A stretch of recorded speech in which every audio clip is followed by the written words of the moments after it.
próximo comigo e na última, no dia 25, o professor Justurino. A gente gostaria de agradecer a presença de todos vocês, né? Tivemos alguns contratempos técnicos aqui, inclusive com a sala, isso acontece. Semana que vem será no play mesmo, sem problemas. E hoje, então, a gente vai tratar um pouquinho da biologia do desenvolvimento pré-natal. O Luiz vai falar para vocês os aspectos moleculares. A ideia desse miniciclo é trazer um pouquinho do conceito da Liga, a Liga Acadêmica de Biologia do Desenvolvimento de Saúde, trazer essas perspectivas da biologia do desenvolvimento e suas diferentes aplicações. Então, hoje vocês vão ouvir um pouquinho do Luiz. O Luiz é doutorando pelo Programa de Biologia Geral Aplicada. Ele vai trazer essa temática para vocês. Espero que vocês gostem. Bem, boa tarde, pessoal. Eu vou falar hoje um pouquinho para vocês sobre os aspectos moleculares envolvidos na biologia do desenvolvimento no período pré-natal. Então, antes de começar a falar sobre esses aspectos moleculares, a gente tem que lembrar uns conceitos de embriologia, como os períodos, Então, durante o desenvolvimento embrionário, durante o desenvolvimento pré-natal, a embriologia divide esse desenvolvimento em 3 períodos. O primeiro período, que é chamado de período de zigoto, que vai desde o momento onde tem a fecundação do gameta feminino com o gameta masculino, e esse gameta ele vai sofrendo várias modificações até formar um blastocisto, e ele iniciar o seu processo de implantação. Esse período de zigoto, ele dura aproximadamente de 7 a 8 dias. Então, não está muito claro, os livros não falam muito bem assim, aqui termina o período de zigoto e aqui tem início do período embrionário, que é o próximo período. O período embrionário, ele vai até a 8ª semana. Então, até o final da 8ª semana, eu tenho esse período que é chamado de período embrionário. E depois da 8ª semana, a partir da 8ª semana, eu tenho início ao período fetal, que vai desde a 9ª semana, do início da 9ª semana do desenvolvimento, até o momento do nascimento. Então, o desenvolvimento embrionário pré-natal é dividido nesses 3 períodos. O período de zigoto, o período embrionário e o período fetal. Então, durante o início do período de zigoto, esse embrião ele começa a sofrer várias divisões celulares até formar esse blastocisto lá no 5º dia. E aproximadamente no 7º dia, esse embrião ele começa a implantar lá na parede uterina, certo? O que acontece nessas divisões celulares? Uma divisão celular clássica, pensando numa célula somática, ela é dividida em 4 fases, Ela tem uma fase classificada como uma fase G1. Nessa fase G1, essa célula ela vai crescer, vai manter o seu metabolismo, a sua fisiologia celular e aumentar de tamanho. Ela vai entrar numa fase S em seguida. Depois que ela começa a crescer e ela atinge uma certa maturidade, ela entra em fase S. Nessa fase S, ela vai duplicar o seu material genético. Depois que ela faz essa divisão, ela entra na fase G2, onde ela vai continuar crescendo, ela vai duplicar a mitocôndria, ela vai sofrer alguns processos para depois ela entrar na fase M, que é onde ela vai se dividir, ela vai fazer uma mitose. Então, a partir de uma célula somática, quando ela termina a mitose, eu passo a ter 2 células somáticas. Então, esse processo de divisão celular de uma célula somática, ele é altamente regulado por moléculas chamadas de ciclina e essas outras proteínas que são as CDKs, que são moléculas que se associam a ciclinas. E quando eu vou tendo a variação de ciclinas e CDKs ao longo do ciclo, ela indica para a célula que ela tem que andar, durante a sua fase. E qual que é a diferença dessa divisão celular que acontece numa célula somática e dessas células que estão lá no meu período zigótico, né? Lá no meu zigoto? Aqui ela tem uma divisão celular um pouco diferenciada, que é uma divisão celular chamada de clivagem. E essa divisão celular, ela não tem essas fases de crescimento e de preparo.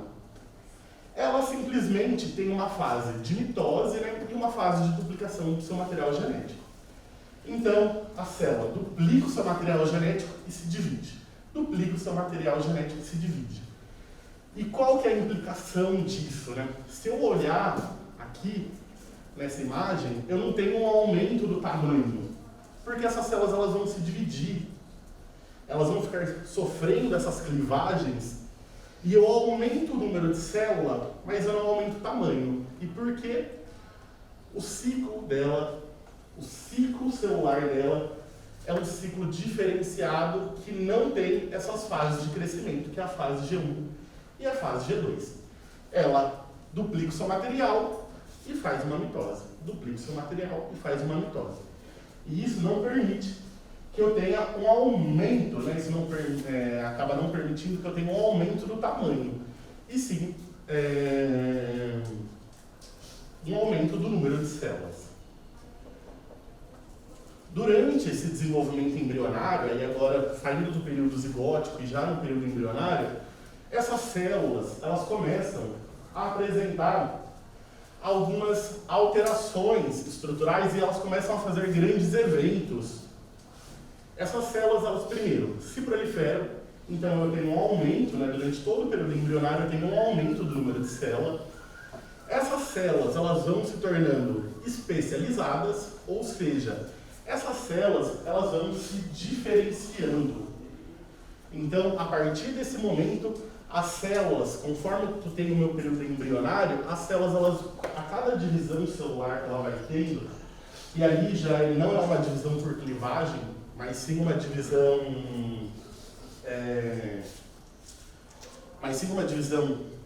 padrão, né, de uma célula somática, elas vão se especializando. Então ela vai sofrendo, né, já um processo de determinação, de especialização celular. E essas células, elas também começam, né, durante todo o período de desenvolvimento embrionário, elas começam a interagir com as células que estão ao redor. Elas realizam um processo de sinalização parácrina. Então, conforme essas células elas vão se especializando, ela vai secretando moléculas que vai sinalizar para as células que estão ao redor para elas alterarem o seu comportamento e o seu padrão de expressão gênica num processo de interação celular ou de sinalização parácrina. E uma outra característica que acontece nesse período de desenvolvimento embrionário são os movimentos celulares. Então essas células, elas precisam começar a migrar para regiões específicas. Então conforme o embrião está se dividindo, as células elas precisam migrar para a região onde ela vai ter que ficar. E esse processo de migração celular é todo coordenado pela movimentação das proteínas que constituem o seu citoesqueleto, certo?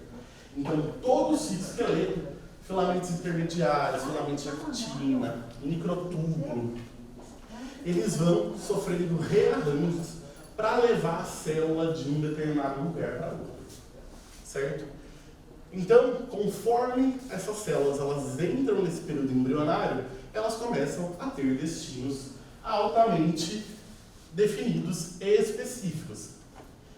Essa daqui é uma figura que está no Carson, que eu gosto bastante, mostrando então, né, que a partir do momento que as células elas sofrem aquelas clivagens, eu vou ter origem a dois tipos celulares.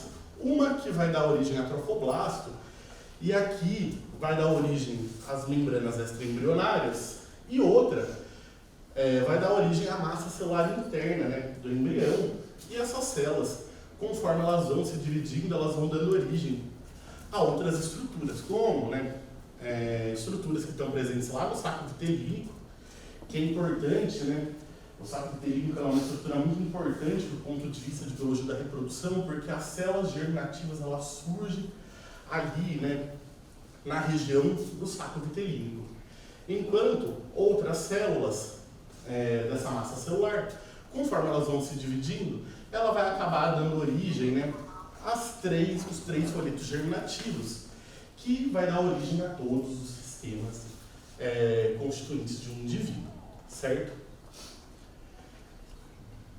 Uma das coisas que eu mais gosto, né, quando eu penso na biologia do desenvolvimento, são esses dois conceitos aqui, que é a equivalência genômica e a expressão gênica diferenciada. Então, quando eu penso num indivíduo, todas as células que constituem esse indivíduo, eles apresentam o mesmo genoma. Então, tanto uma célula lá da ilhota de Langer, do pâncreas, que tem uma atividade de secreção de insulina, como uma hemácia, que é uma célula altamente especializada, né, que durante o seu processo de formação, ela expulsa o seu núcleo, né, para ficar com o seu arcabouço de citoesqueleto, essas duas células, elas possuem o mesmo genoma. E por que uma dessas células secreta insulina, né, e está rearranjada numa ilhota de Langer, e outra célula, ela vai constituir, né, o tecido sanguíneo para transportes de gases, né, como oxigênio e CO2. As duas possuem o mesmo genoma, elas têm um genoma equivalente. Durante muito tempo, né, se discutiu se todas as células elas realmente tinham o mesmo genoma. E sim, elas possuem o mesmo genoma. O que caracteriza os diferentes tipos celulares é a expressão gênica diferencial, ou seja, os tipos de genes e proteínas que são transcritos e traduzidos em cada célula. Isso que diferencia uma célula lá do pâncreas de uma célula sanguínea, de uma hemácia. Então, os genes que ela expressa são diferentes, mas todas apresentam o mesmo genoma. Elas apresentam equivalência genômica, mas o que diferencia elas é essa expressão gênica diferencial. E eu vou apresentar para vocês um pouquinho dos mecanismos genéticos e epigenéticos que levam a essa expressão gênica diferencial, certo? Alguma dúvida até aqui?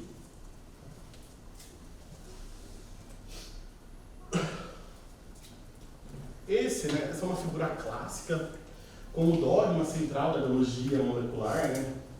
Onde eu tenho o DNA. O DNA ele vai dar origem, né, a uma molécula de RNA, e esse RNA vai ser transcrito a uma proteína.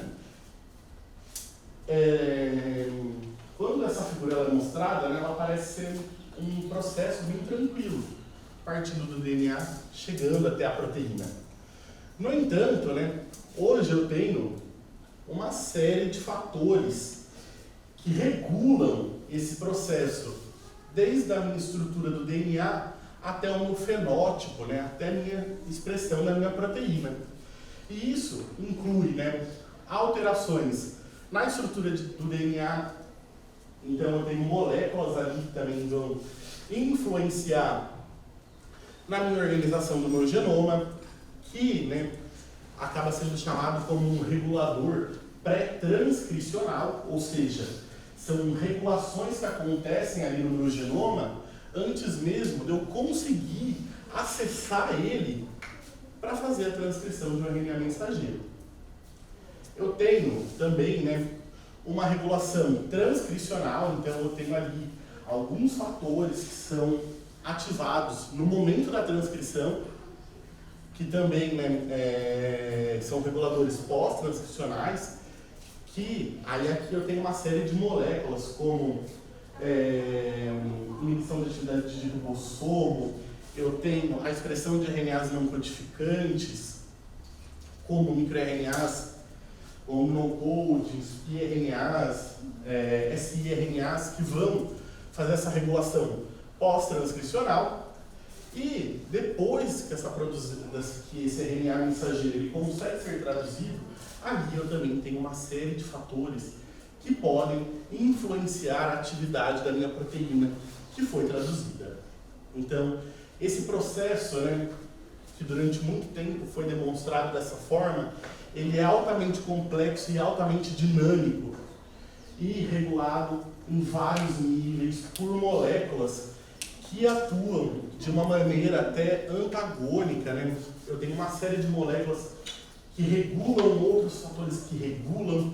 Então, quando a gente vai pensar como um todo, olhando para a dinâmica da minha célula, ali eu tenho muitos fatores que fazem essa regulação e que influenciam nesse dogma central da biologia molecular. Então, eu vou apresentar alguns desses fatores, né, que levam essas células à expressão gênica diferencial. O primeiro deles é a modulação do acesso à cromatina. Então, dentro do organismo, né, dentro do meu material genético, o meu DNA ele está altamente compactado e ele está altamente organizado dentro do núcleo da célula e eu tenho alguns mecanismos epigenéticos que vão regular e vão modular o acesso a essa cromatina. Então, dentro desses mecanismos que modulam o acesso à cromatina, eu tenho duas principais vias. Aonde uma acaba acontecendo com essas proteínas aqui, que são as proteínas histonas, que ajudam na compactação do DNA. Então, essa proteína histona, que é onde o DNA ele vai se novelando para sua compactação, ela é uma proteína formada por várias subunidades. Então, ela é um octâmero, ela é formada por 8 subunidades, de 4 subunidades, né? Então duplas de 4 subunidades. Eu tenho H2A, H2B, H3 e H4. E essas proteínas, essas histonas, elas apresentam essas caudas que ficam, né, na região externa a essa molécula. Então aqui eu tenho uma histona, né, e aqui uma molécula de DNA circundando ela para fazer essa compactação do genoma.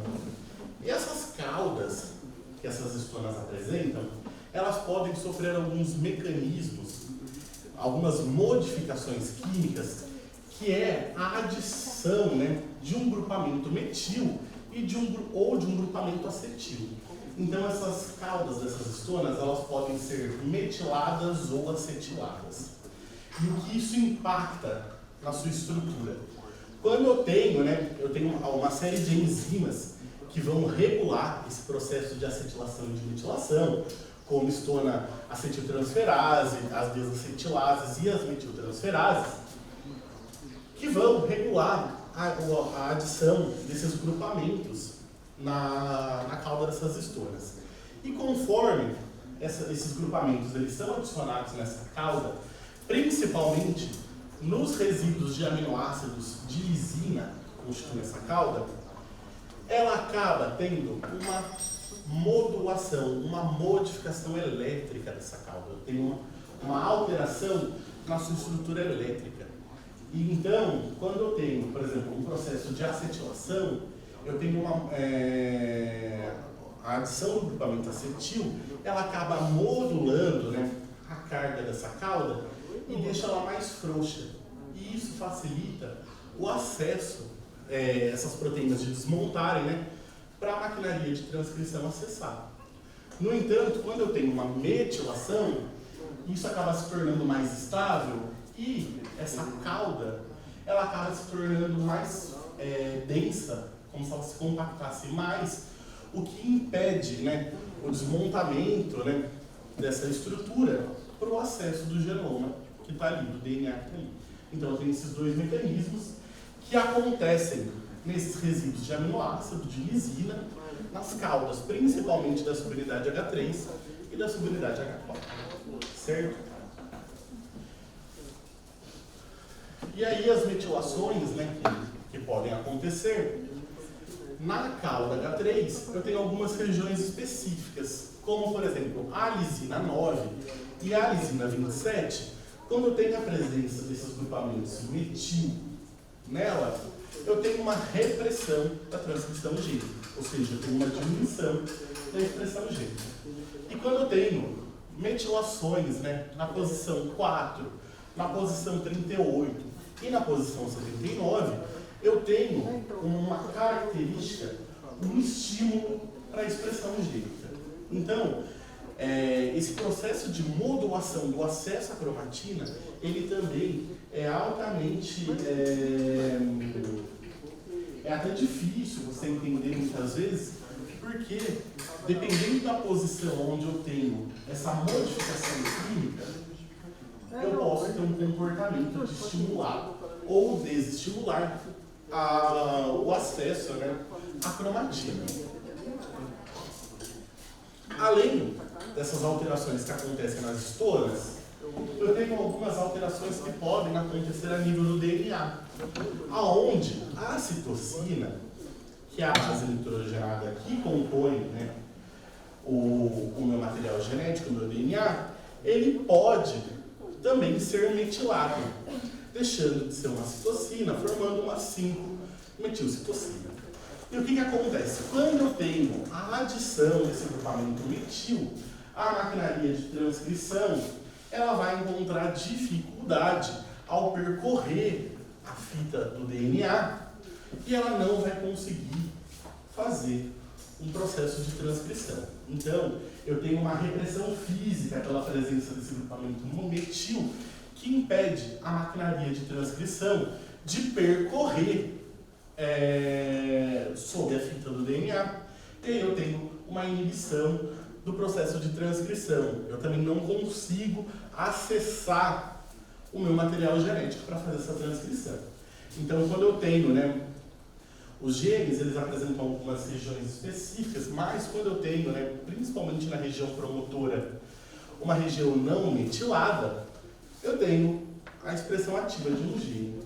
E quando eu tenho a presença desses grupamentos metil na minha molécula de DNA, na região de citocina, eu tenho uma inativação do meu gene. Então, o meu gene ele não vai conseguir ser transcrito, porque eu tenho uma modificação química que leva a uma alteração, né, como se fosse, uma alteração química que leva a uma dificuldade física da maquinaria, que aí ela não consegue fazer essa transcrição desse gene. E esses mecanismos, né, de metilação, acetilação, de histona e de DNA, a partir do momento que acontece as primeiras clivagens, né, e o embrião ele começa a sofrer as suas divisões celulares, eu tenho esses mecanismos alterando a expressão gênica diferencial dessas células do embrião que estão se desenvolvendo. Eu também tenho uma regulação em cis, né, que acaba se chamando de regulação em cis, porque eu tenho alguns mecanismos, né, quando eu olho para a estrutura de um gene, eu tenho a região do gene, onde eu tenho que ter os exons e os introns, e antes desse gene, dessa estrutura funcional desse gene, eu tenho uma série de elementos, como o sítio de origem de transcrição, eu tenho o tatabox, eu tenho tudo isso constituindo a minha região promotora desse gene. E essa região promotora ela é importante porque os fatores de transcrição e a maquinaria de transcrição precisa encontrar e ter uma afinidade com essa região para essa maquinaria conseguir se montar nessa região para, enfim, conseguir transcrever o meu gene. E aí, depois desse gene, uma vez transcrito, né, ele vai sofrer alguns processamentos até ele virar uma proteína. E, olhando para a anatomia dessa região promotora, eu tenho uma região ali, que é uma região onde eu tenho o ligamento de elementos de regulação, que podem ser moléculas conhecidas tanto como enhancers, que vão, né, estimular a transcrição, como eu também tenho moléculas repressoras. Então aqui eu demonstrei um enhancer que quando eu tenho a ligação dessas moléculas de ativação nessa região, ela acaba formando, né, uma dobra no genoma, aproximando regiões distais da região promotora do gene, e tudo isso favorece o estabelecimento da forquilha de replicação para eu ter, né, a atividade da RNA polimerase, para ela produzir uma molécula de RNA mensageiro.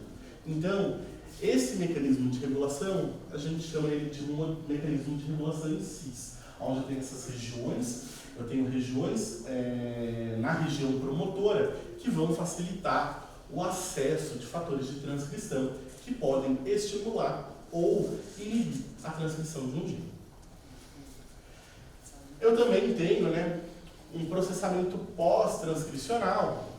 Então aqui está demonstrando um gene hipotético, né, onde eu tenho exons e introns, e através do mecanismo de splicing, essa molécula pode sofrer rearranjos, né? Então, a partir do momento que a molécula de RNA mensageiro ela é transcrita, ela pode sofrer algumas modificações, fazendo rearranjos dos exons nessa molécula para formar diferentes proteínas, diferentes isoformas.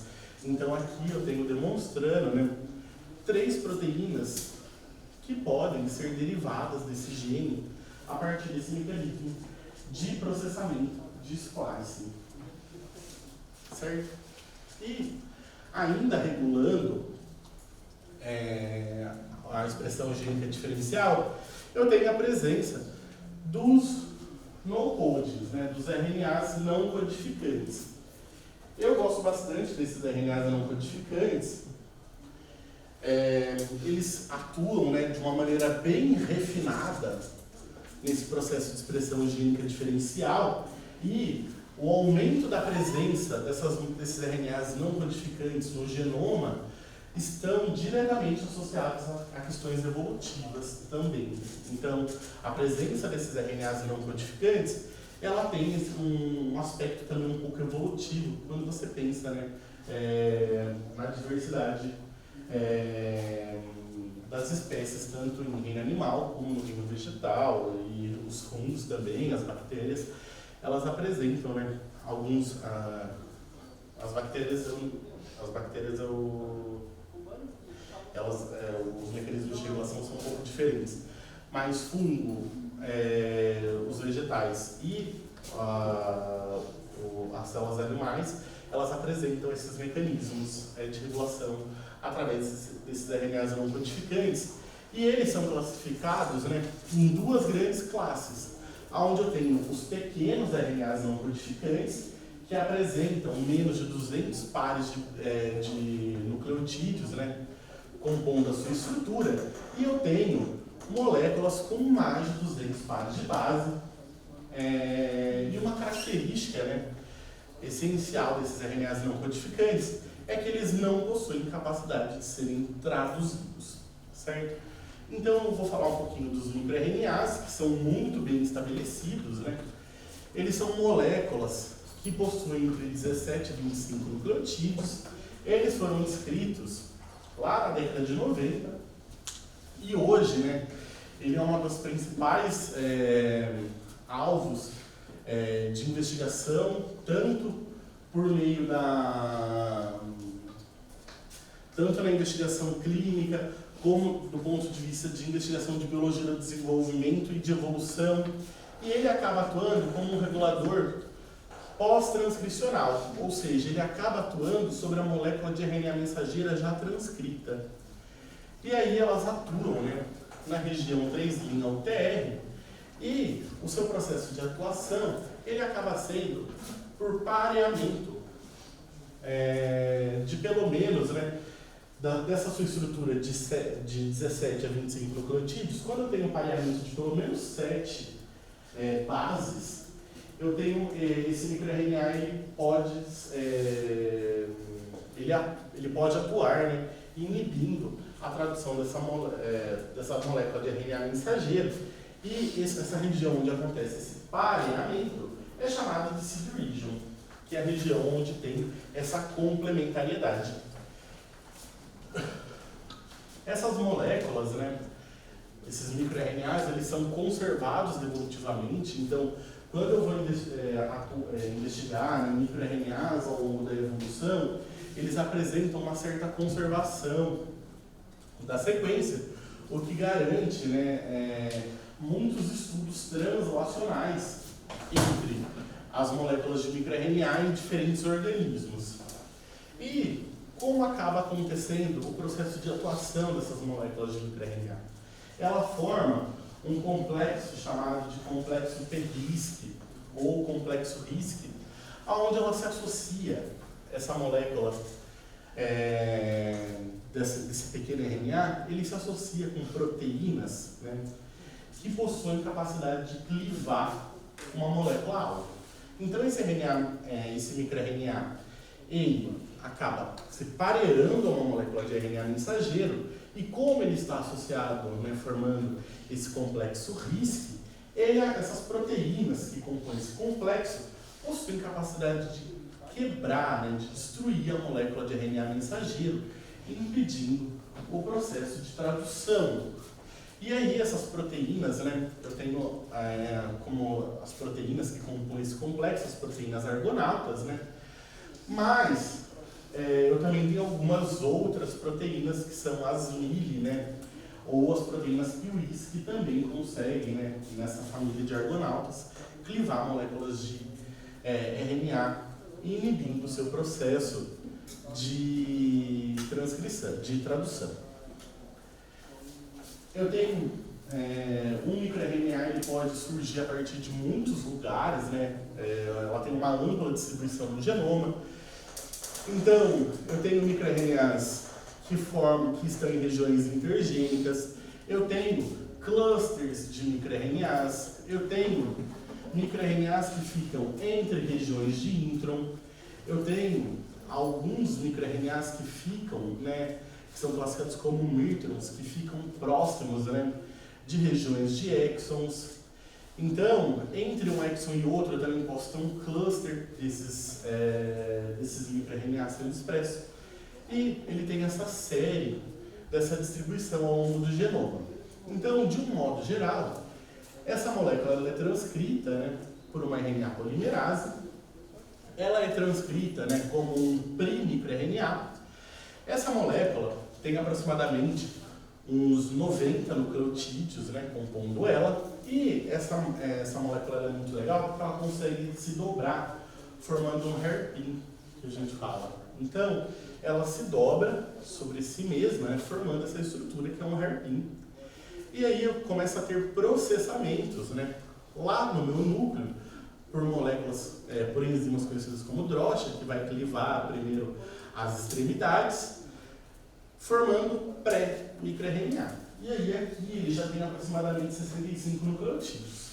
Esses pré-microRNAs, através de uma proteína que fica lá na membrana nuclear, chamada de exportina, ela pega esse pré-microRNA e joga ela para o citosol. E aí depois ela também vai ser processada, né, por enzimas como a Dicer, e aí eu vou ter a formação de uma única fita, né, de um microRNA maduro que vai ter lá entre seus 17 e 25 nucleotídeos. E a outra fita, normalmente ela é degradada, e uma delas é ativa. Uma vez esse microRNA produzido, ele vai ou levar a molécula de RNA mensageiro-alvo à degradação, ou ele simplesmente vai se parear e vai impedir o ribossomo de fazer a leitura. Então, são as duas principais vias de ativação do microRNA. Ou levando o RNA mensageiro-alvo à sua degradação, ou ele simplesmente impede, ele forma um complexo que fica durante um certo período ali no citosol e essa molécula está impedida de ser transcrita por conta desse pareamento físico entre a molécula de RNA mensageiro e o microRNA. Então, normalmente, né, são associadas expressões inversas, né, quando eu vou investigar microRNAs e RNA mensageiro. Então, pensando de uma maneira um pouco mais simples, né, se eu tenho um aumento da expressão de microRNA, o seu RNA mensageiro-alvo, ele tem uma diminuição de expressão. Esse é um processo um pouco simplista, né? Quando eu penso, porque esse processo ele é altamente dinâmico e tem muitas outras moléculas que podem influenciar nesse processo, como no-codings, como piRNAs. Eu posso ter uma deficiência de alguma das proteínas que vão compor o complexo, e aí eu tenho essa alteração do diferencial de expressão por conta desses microRNAs. Um outro no-code, né, que eu vou mostrar para vocês, são os long no-codings, que são moléculas que possuem mais de 200 pares de bases, são RNAs, que possuem, né, mais de 200 nucleotídeos, e eles não possuem a capacidade de serem traduzidos. Então, eles não vão ser traduzidos a proteínas. E esses no-codings, eles são muito complexos, eles começaram a ser investigados, né, a fundo, né, ao longo dessa última década. Então, eles são pouco...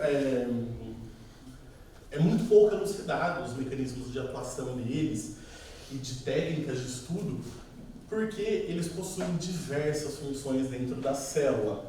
Então, esses no-codings, eles podem interagir com proteína, inibindo, né, a formação, por exemplo, do spliceosomo, que vai processar a minha molécula de RNA mensageiro lá no núcleo. Esses no-codings, eles podem atuar como microRNAs, se pareando a uma molécula de RNA mensageiro. Ela também consegue se ligar a pequenos peptídeos que estão sendo traduzidos. Elas conseguem formar estruturas, né, em tripla hélice lá na molécula de DNA. Então ela se enovela na molécula de DNA, o que impede o acesso a essa cromatina. Eles também atuam, né, eles são conhecidos por serem esponjas de microRNAs. Então, como eles possuem mais de 200 nucleotídeos na sua constituição, eu posso ter pareamento de mais de uma molécula de microRNA nele. Então, ele regula a expressão de microRNA. E o que acontece, né, com esses long no-codings? Eles possuem uma alta especificidade tecido condição específica.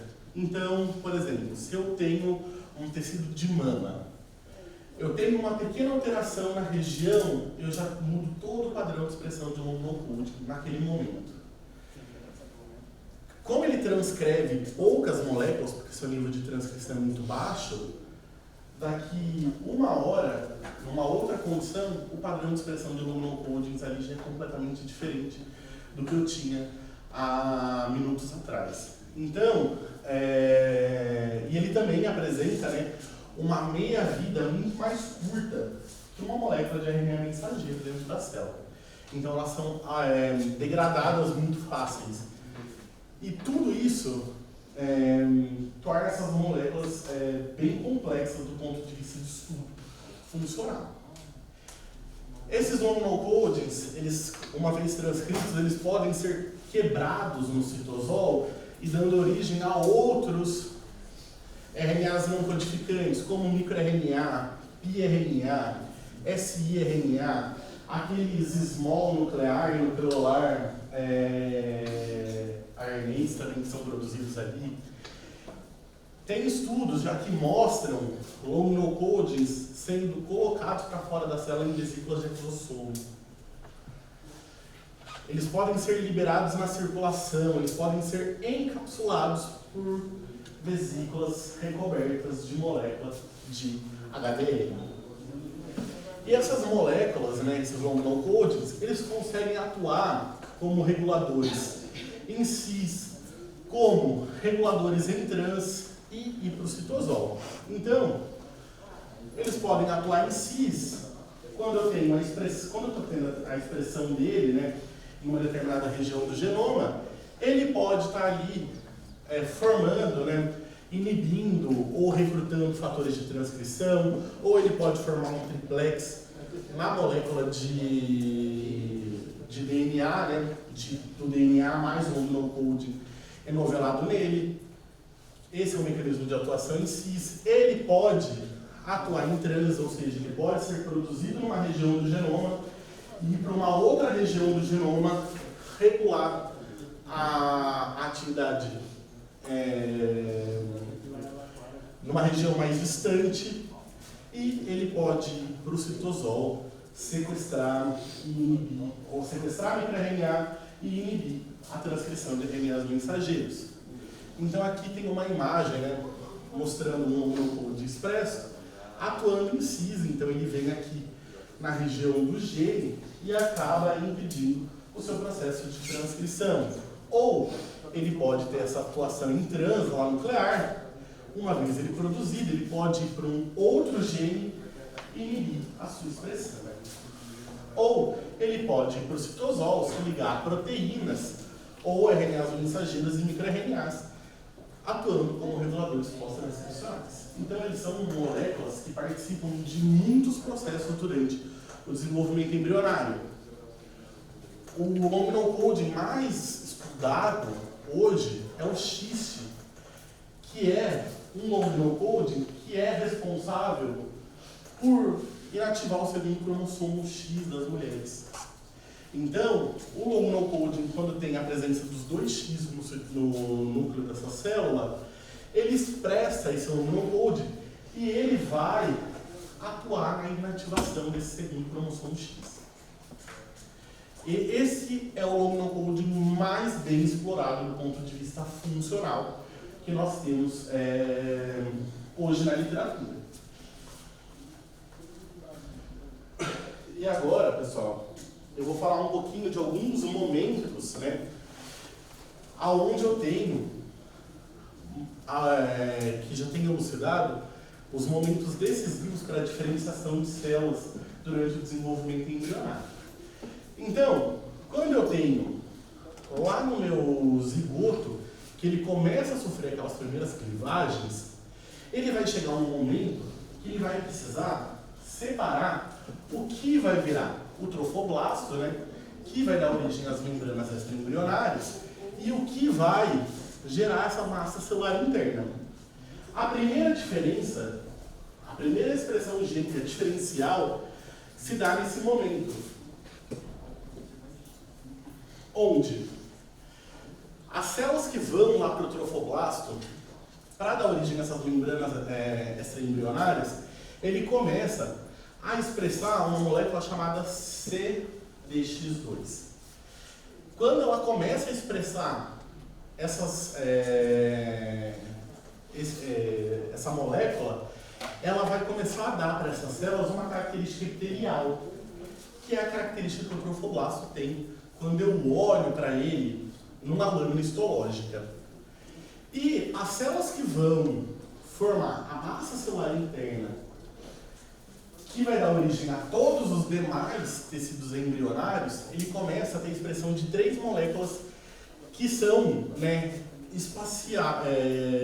expressadas, né, de uma forma espacial. Primeiro tem a expressão dessa molécula, que é o OCT4, e quando eu tenho ativação de OCT4, eu tenho a indicação para essas células que ela tem que começar a expressar NANOG e SOX2, que vão levar essa molécula, essas células, para um crescimento e um aumento da sua proliferação. E aí aqui, essa proliferação já não é mais uma clivagem. Eu tenho uma divisão celular que vai ter aquela fase de G1 e G2 para começar a ter o crescimento do meu embrião.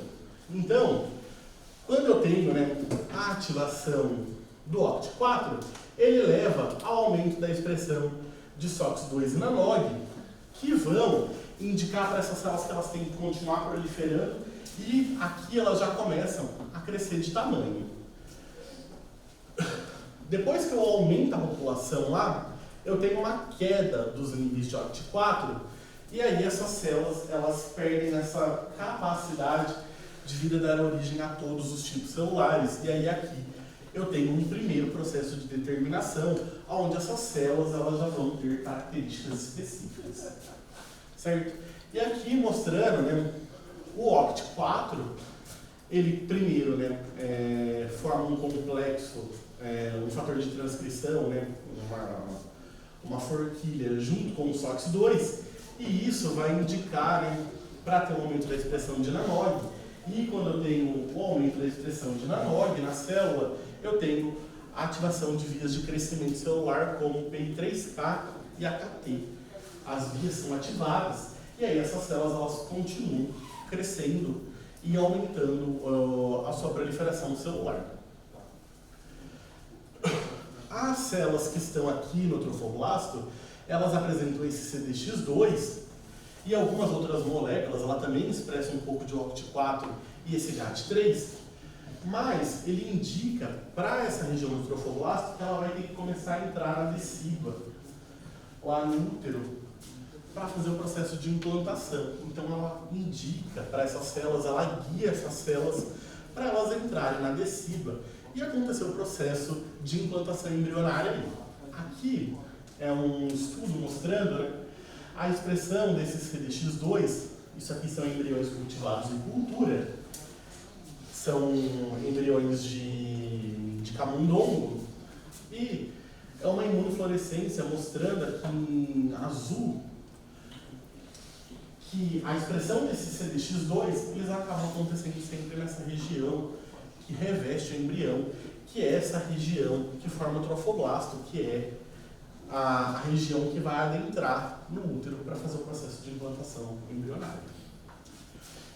Um outro momento, né, que é importante para o embrião é o momento que essa massa celular interna ela se diferencia nos dois primeiros folhetos germinativos, que é o epiblasto e o hipoblasto. Então, nesse processo, o que acaba acontecendo? Eu tenho uma diferença, que a região que vai dar origem ao hipoblasto, ele começa a expressar SOX17, diferente das outras células que continuam expressando o NANOG. Então, quando começa a ter, eu tenho queda de expressão de NANOG e aumento da expressão de SOX17, eu tenho essa diferença para formar o epiblasto e o hipoblasto, certo? Depois, um outro momento, né, crítico do desenvolvimento é a formação da linha primitiva. Então, quando esse embrião ele é um disco bilaminar, aqui na região mais caudal do embrião eu tenho um espessamento da placa e eu começo a ter o surgimento dessa estrutura que vai ser a linha primitiva, que vai ir em direção à região mediana do embrião. E essa linha primitiva ela é importante porque um dos mecanismos que acontece na terceira semana, que é a gastrulação, depende da presença dessa linha primitiva. Esse processo de formação da linha primitiva, então, na região onde ela começa a se espessar aqui, ela começa a ter a expressão de FGF8. Então, são dos morfógenos clássicos do desenvolvimento embrionário, e aí ele começa a ter essa produção, né, de FGF8, e quando essa célula expressa FGF8, ela vai começar a ter a característica de linha primitiva, que é por onde as células elas vão migrar para o estabelecimento dos 3 folhetos germinativos. E, conforme ela está expressando esse FGF8, ela indica para as regiões que estão próximas a ela a expressar uma molécula chamada de Soli-Red-Hog, que vai indicar para essas células que elas têm que se diferenciar para formar a notocorda, certo?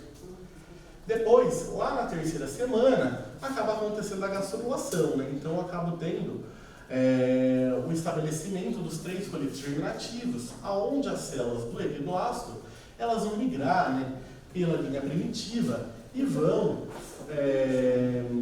povoar onde eu tinha as células do hipoblasto para gerar a endoderme, vão gerar a mesoderme e esse epiblasto remanescente ele vai sofrer uma diferenciação para formar o tecido da ectoderme.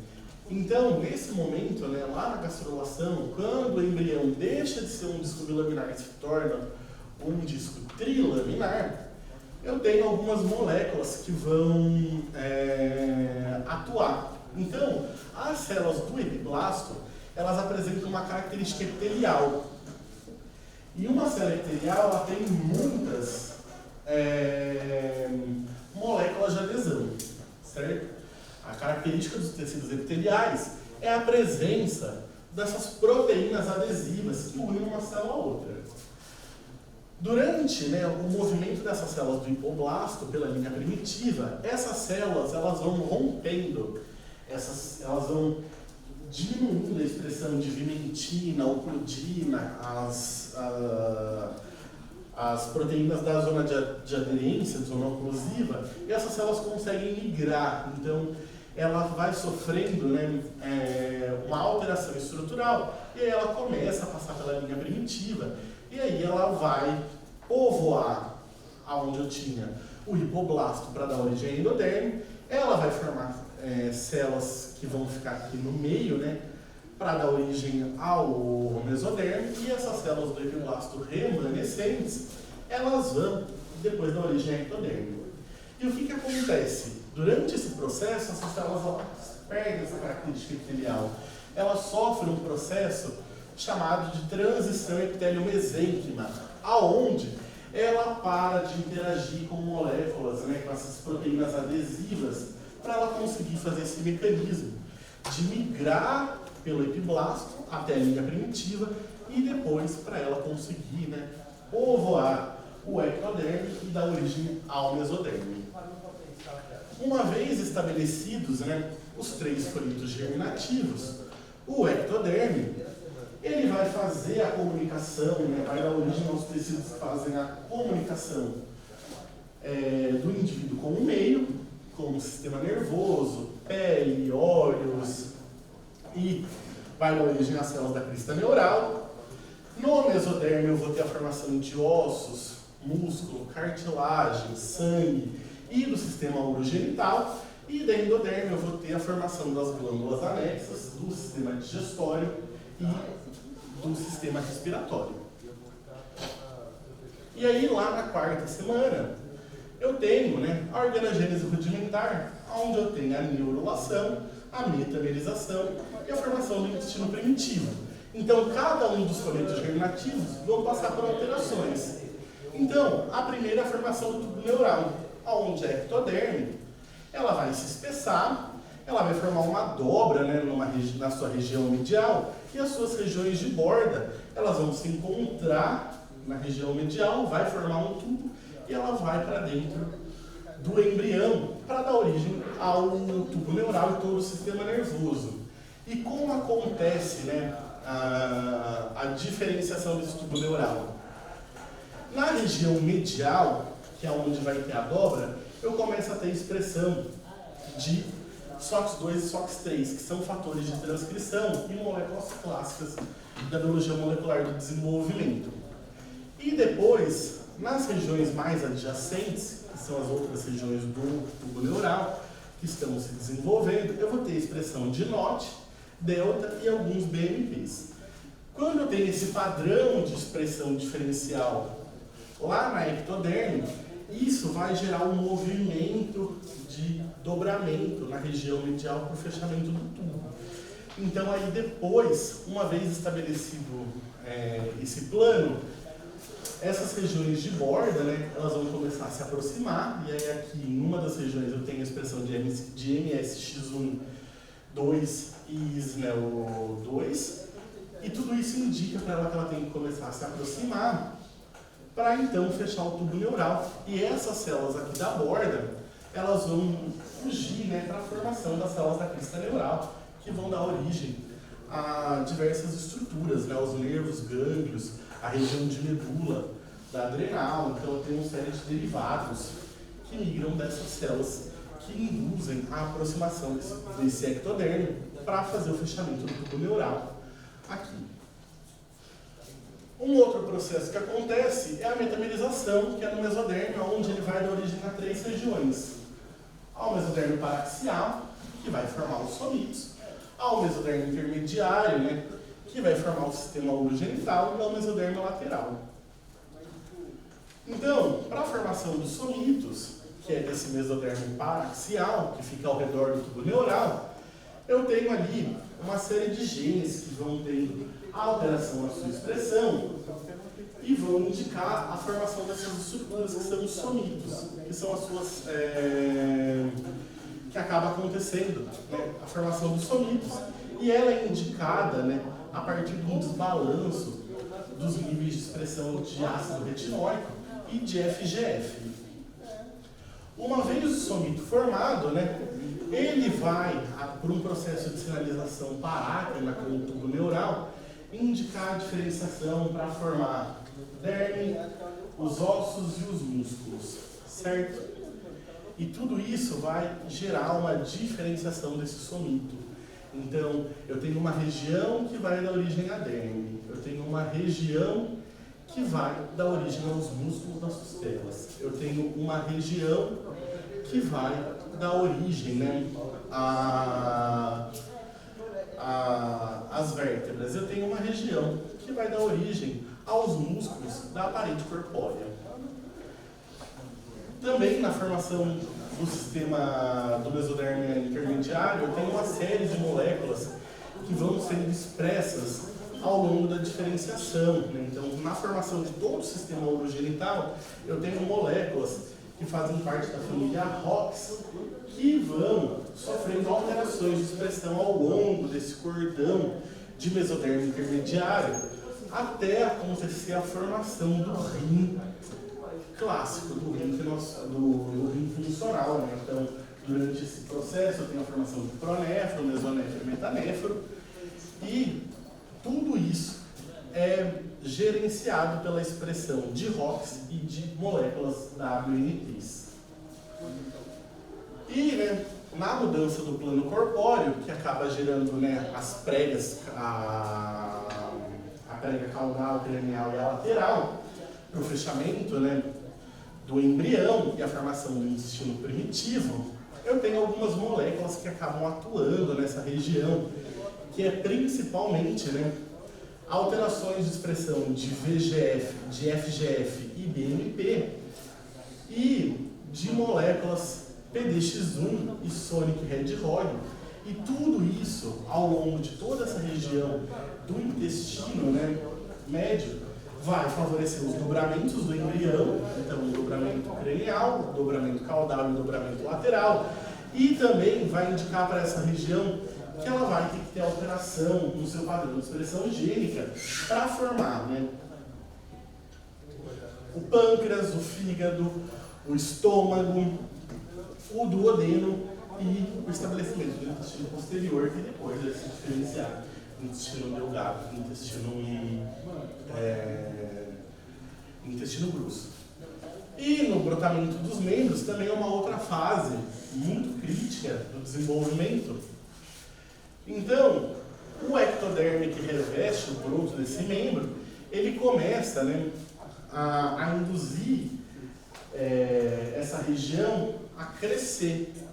E aí, conforme ela vai crescendo, ela vai formando, né, esse broto do membro, e acaba acontecendo, né, de uma maneira, de um mecanismo molecular muito semelhante dos membros superiores e inferiores. Então, essas células da crista ectodérmica apical, ela vai crescendo, e nesse tecido que ela vai carregando junto, vai tendo a expressão de ácido retinóico e de FGF.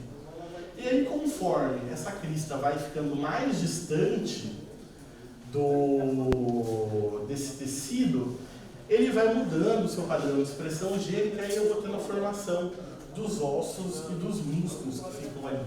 Então, por exemplo, na região mais próxima da crista, que é que vai dar origem à mão, eu tenho uma expressão de ROXA13. Depois, eu tenho, né, a região que vai dar origem ao rádio ulna, né, e a tíbia fíbula, que vai expressar ROXA11, e a região que vai dar origem ao fêmur e ao húmero, ele vai começar a expressar MEIS1, e aí tudo isso porque ele fica muito distante, né, da crista ectodérmica apical, e aí ela acaba perdendo o controle por toda essa região, que acaba mudando seu padrão de expressão gênica, e aí eu tenho a diferenciação para a formação do membro. Alterações nesse processo de brotamento podem gerar indivíduos, né, com alterações em partes do membro, né? Ele pode acabar, quando eu tenho um erro no estabelecimento dessa crista ectodérmica apical, eu tenho até o nascimento de indivíduos sem um dos membros por conta de um erro na formação dessa crista ectodérmica apical, que não induz, né, o brotamento desse membro e depois não vai ter essa alteração para a formação dos membros.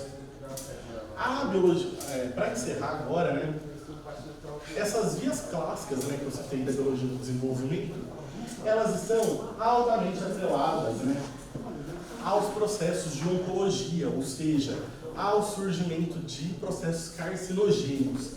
Então, o estabelecimento de OCT4, NANOG e SOX2, que é aquele primeiro mecanismo que eu mostrei, ele acaba sendo um dos principais chaves, né, para o estabelecimento do desenvolvimento embrionário e para o processo de carcinogênese.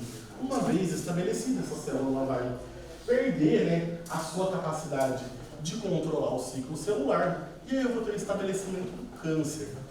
E aí aqui eu trouxe alguns, né, artigos que falam sobre como o câncer é capaz de religar os mecanismos moleculares do desenvolvimento embrionário. Então, um dos principais problemas de se estudar carcinogênese hoje é tentar entender como, durante o estabelecimento do tumor, ele reativa todas as vias embrionárias.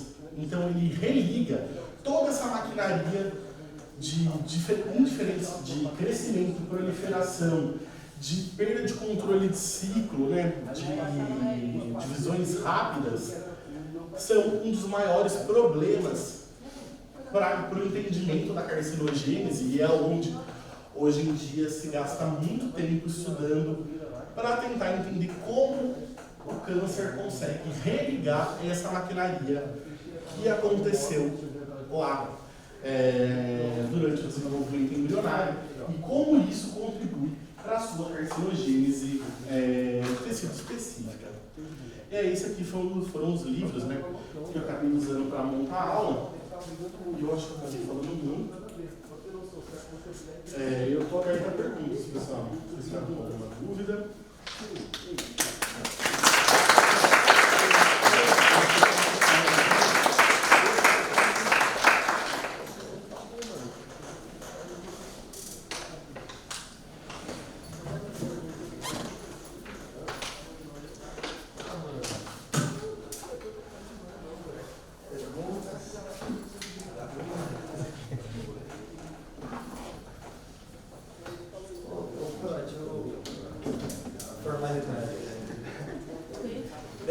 Você falou dos longinocultos, né? A gente trabalha lá com um conceito DORED, né? Que tem uma temática dentro da biologia molecular também. E a gente percebe que vários efeitos durante esse período pré-natal e também pós-natal, que a gente vai ver também, eles, em conjunto, eles podem levar a carcinogênese, eles podem levar a alterações metabólicas, como o TIP2, e a linha de pesquisa do Luiz é com restrição proteica materna e os efeitos sobre o filho. E o que a gente vê é que os animais, né, modelo de rato, eles desenvolvem carcinogênese com envelhecimento, uma alta incidência, só por conta da restrição na mãe, que é totalmente linkado com esse período pré-natal, mais um período pós-natal pela lactação. E aí, dos longinocultos, você falou que eles têm uma meia-vida muito curta e que eles são muito instáveis. Como que a gente consegue olhar para eles dentro do câncer, no momento do câncer? Porque sabendo que o câncer tem uma instabilidade muito grande, variações desde diferenciação, etc., como que a gente consegue pegar o longinoculto lá e falar que ele tem a possibilidade de ser um divulgador, né? Sim, não, os monocodes, eles, embora eles tenham uma meia-vida curta, ele é condição de tecido específica. O tecido, quando ele está com a carcinogênese instaurada, ele está, embora a carcinogênese ela vai tendo alterações ao longo do seu processo, eu tenho um processo de carcinogênese ali. Então a condição específica está ali, que vai continuar indicando para ele que ele tem esse mecanismo molecular de regulação. Então, embora ele caia os limites de expressão, a condição que induz a produção dele está estabelecida ali. E aí o efeito dele é em cascata. Então, ele desestabiliza genoma, ele vai fazendo todas aquelas alterações. Tanto que estudo com long code, ele ainda... Hoje já se sabe bastante, mas, por exemplo, eu não tenho ferramenta pronta para estudar, que nem eu tenho para estudar microRNA. E além de... Uma outra problemática de long code é que ele não é conservado evolutivamente. Então, como ele expressa condição específica e tecido específico, é meio difícil ter uma ferramenta que, por exemplo, eu possa estudar mama, que eu possa estudar fígado, que eu possa estudar pâncreas, porque eles não são, primeiro, eles não são conservados evolutivamente, eles têm essa alteração de tecido específico e condição específica. Então, aí, para estudar ele, você tem que olhar muito pro genoma. Então, para as regiões upstream e downstream aí, para ver o que eu tenho perto, para tentar encontrar, então, ó, nessa região, se eu olhar no genoma, aí, né, para fazer uma translação para o meu modelo de rato, como é o genoma nessa região, o que eu tenho ali, será que aqui vai ser long no code? Então, é um pouquinho complicado, porque você tem que fazer muito estudo de sincronia para você entender como o long no code está atuando, né, em diferentes modelos experimentais. Tem uma curiosidade, quando você estava falando dos genes que vão levar ao desenvolvimento dos membros, eu lembrei de um estudo da USP, eles têm até um videozinho, onde eles mostram que eles conseguiram desativar a expressão desses genes dos membros, os ratinhos então eles não desenvolviam os membros superiores, e ativaram uma serpente, então a serpente desenvolveu esses membros. Então a gente vê aí o conceito da equivalência genômica e da diferencial de expressão, muito legal. Sim, conhecendo, né, os mecanismos, as moléculas, né, você consegue desenvolver isso em laboratório, fazer organismos geneticamente modificados, e aí tentar estudar esse efeito sistêmico, porque muitas vezes uma molécula é descrita no órgão tal. Mas se você desliga ela, você muitas vezes não sabe o que vai acontecer em outro tecido. Por exemplo, um gene que eu lembro que toda vez que eu vou dar aula de matriz, eu sempre vou falar da fibronectina. A fibronectina, se eu silencio um embrião, o gene da fibronectina, eu não tenho estabelecimento do embrião, porque ele não consegue fazer a diferenciação dos 3 folhetos germinativos. Então, a fibronectina a gente pensa sempre, é um componente da matriz, mas se eu tiver silenciado esse gene no embrião, eu nem tenho estabelecimento de embrião. Então, os estudos, que é um pouco complicado você também manter animal nocaute, né? O pessoal do Sérgio trabalha com animal nocaute e, assim, é chato, você precisa de autorização. Então, você tem uma série de complicantes, né, para estudar, não é tão simples assim. Mais perguntas?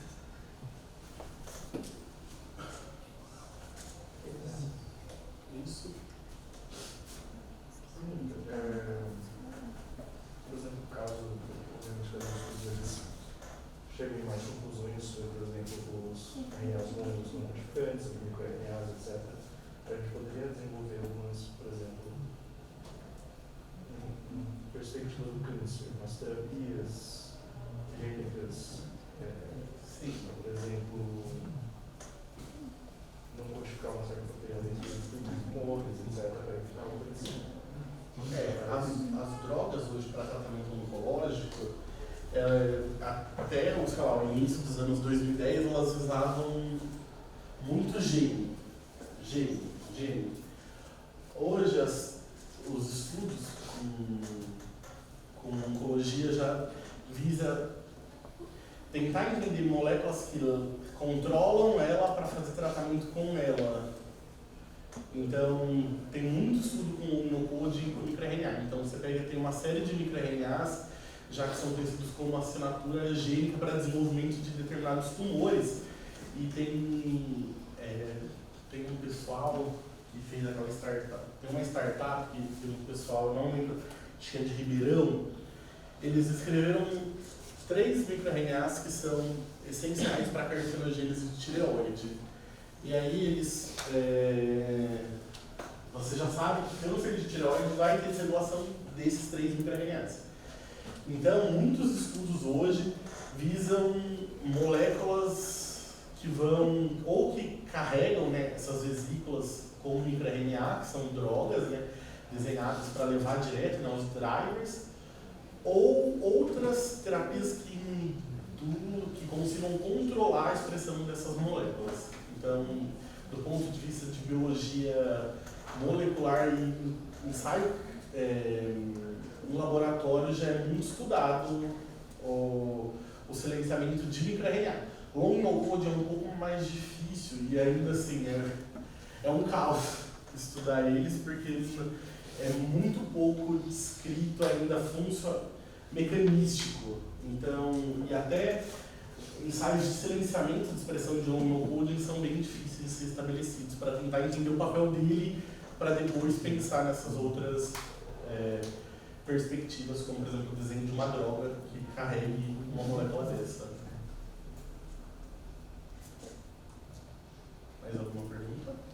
Acho que entra dentro da medicina personalizada, né? Muito possível que logo tenham-se drogas nessa perspectiva. Existem também os oncometabólitos, que são para alvos específicos, por exemplo, de metabolismo energético. Você tem uma alteração dentro desse metabolismo na célula cancerígena absurda.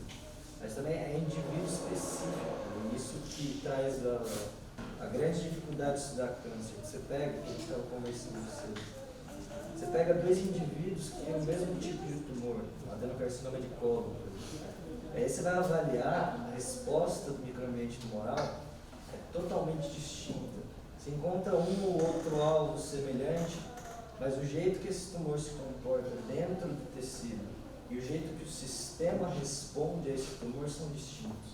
E aí se torna uma coisa muito complexa no sentido de você tentar tratar, porque na hora que você vai tentar tratar o tumor, o que vai acontecer com o tecido adjacente? Você também vai afetar ele. O que vai acontecer sistemicamente, sabendo que tem uma quantidade de vasos sanguíneos muito grande nesse tumor, né? Ele cria uma hipóxia, chama vaso sanguíneo, chama fator angiogênico, será que essa droga vai cair na corrente sanguínea? Existe isso também, e são coisas interessantes que tem uma professora lá da Dinamarca, A Silvia. ela trabalha com organoide. Ela acaba pegando pacientes com tumor bem avançado, uma biópsia, faz o organoide e consegue avaliar esse microambiente individualizado. E isso seria o ideal. A gente não tem capacidade para isso, mas você consegue nesses alvos. Porque ao mesmo tempo que eu acho o gene alterado, aí eu olho para o lado, tem um microRNA 2, 3, 5, o metabolismo está alterado. É uma complexidade tão grande que a hora que você vai com a droga, se altera o tumor e adjacente, não só o tecido como outros órgãos, que são os efeitos adversos. Essa complexidade é difícil, e cada vez mais os estudos vêm trazendo. Você acha um long no-code, você acha outro tipo de microRNA, um metabólico, é uma doideira. A biologia é um sistema extremamente complexo. Então, quando você pensa, por exemplo, no long no-code, ele regula RNA mensageiro, microRNA, fator de transcrição, o acesso à cromatina. Então, são várias coisas que vai acontecendo ao mesmo tempo. Então, ele é muito essas moléculas dentro da célula, ela é muito dinâmica. A gente separa para ensino, né, do ponto de vista didático, mas na hora que você vai olhar para a dinâmica celular, está tudo acontecendo ao mesmo tempo. Então, isso torna um grande problema. Mais perguntas? Acho que é isso então, pessoal. Se encontra semana que vem, dia 18. E aí será lá no F3, é certeza. Sem problemas técnicos dessa vez. Vai sair o formulário, se inscreva no próximo. O formulário está preenchido. Na verdade, o sistema está lá já, né? Aí eu controlo isso via chamada. Mas vai ser. Tá? Pode falar. O que a gente vai ter depois é um simpósio mais pra frente, mas a gente vai divulgar isso. Não, mas o miniciclo, então, quem se inscreveu já está nos 3. Tá nos 3, eu controlo Então, isso. ok.